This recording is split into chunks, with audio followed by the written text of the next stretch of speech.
Boy, if you're looking for something very special to do with the kids this summer, this is the place. We're in the atrium of the Cradle of Aviation Museum in Garden City.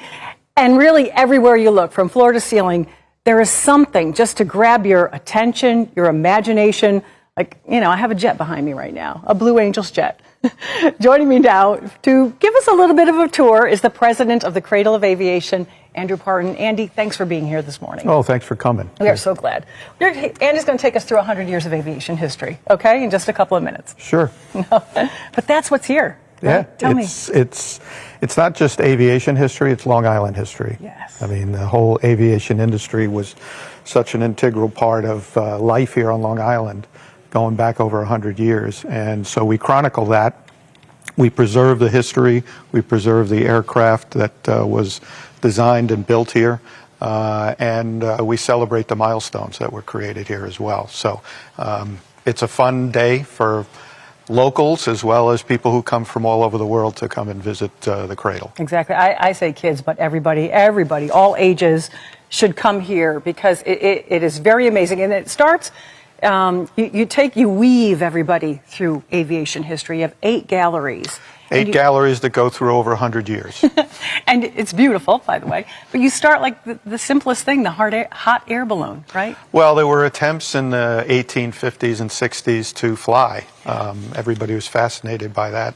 So they started with kites and balloons, and a lot of that experimentation took place right here. Mm-hmm. And then you'll see all of that.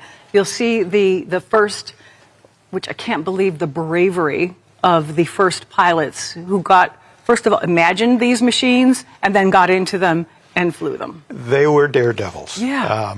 It wasn't for the faint of heart at all.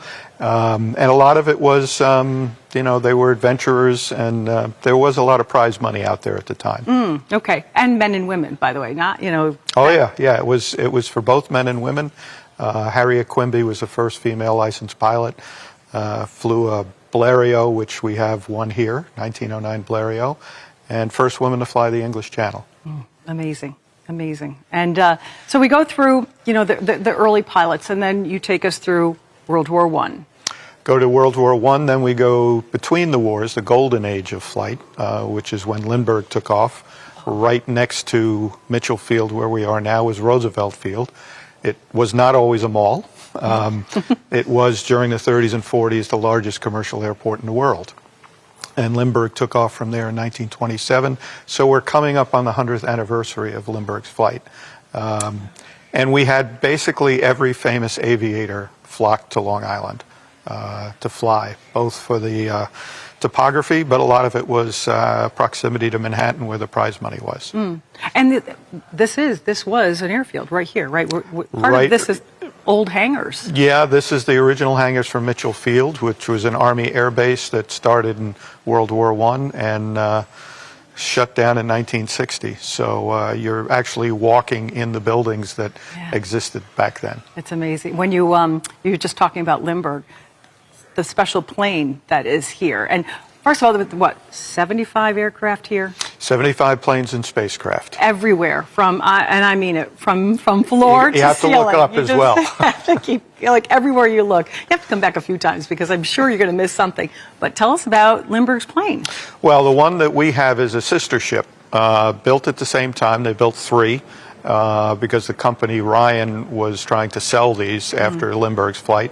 The one we have hanging was used in the movie starring Jimmy Stewart about Lindbergh. And the legend is that Lindbergh flew it here in the 1960s. So as with most things, you go with the legend. Yes. Whether he did or not, we go with the legend. So it's an airworthy aircraft. It's hanging in our Golden Age gallery.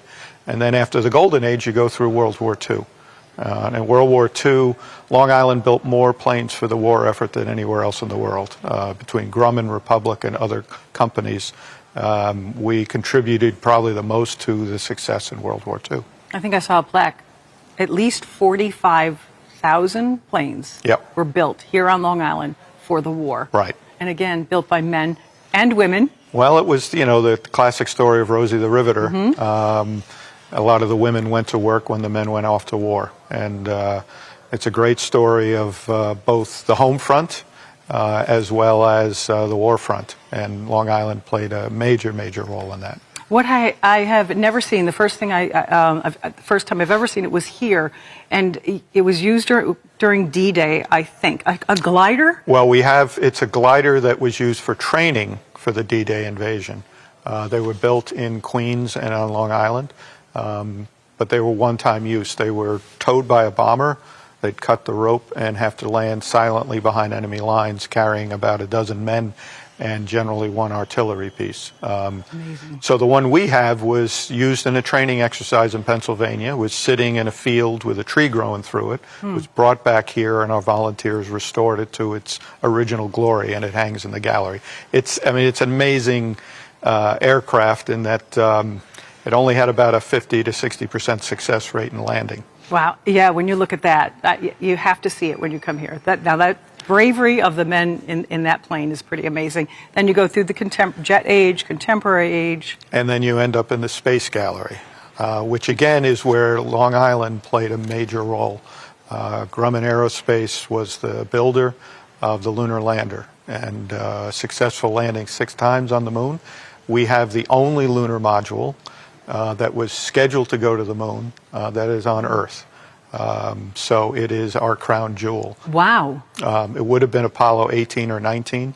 Program was cut after Apollo 17 in 1972. But the one we have was donated by Northrop Grumman and restored by volunteers here who actually worked at Grumman on the space program. And, some of the volunteers here, too, are from Grumman. You have, yes, like, ex-Grumman employees who just know so much. We are going to come back because... this is all about preserving the past, of course, but it's also to looking to the future. And we want to talk about a very special partnership you have going on now with Catholic Health and that look to the future. Okay, Andy? Absolutely. All right, great.